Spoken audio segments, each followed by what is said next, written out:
నెల్లూరు జిల్లా జగన్ని బాగానే భయపెట్టినట్టుంది. అందుకనే అక్కడ షార్ట్ బ్రేక్ తీసుకున్నారు, ఒకరోజు విరామం. అక్కడ వాస్తవంగా మొన్నంటే పండగ అనే పేరుతో ఒకరోజు విరామం అయింది. ఇప్పుడు నెల్లూరులో బ్రేక్ ఏంటంటే ఆ మీటింగ్లు ఈ మీటింగ్లు అని చెప్పి.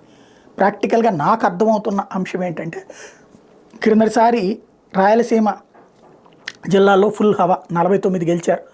3 చంద్రబాబు, బాలకృష్ణ, పయ్యావుల కేసు తప్పించి ఇంకెవరు గెలవాలి. ఈ దఫా కూడా ఆ ధైర్యం దాదాపుగా ఉన్నట్టుంది. నెల్లూరు క్రిందటిసారి 10కి 10 స్వీప్ చేసినటువంటి పరిస్థితి ఉమ్మడి నెల్లూరు.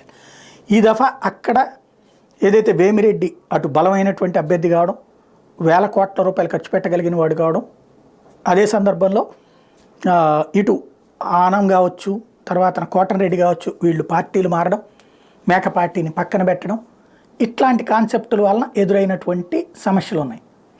విజయసాయిరెడ్డిని తీసుకెళ్ళి అక్కడ పెట్టాల్సి వచ్చింది. అక్కడ ఇంకా సెట్ రైట్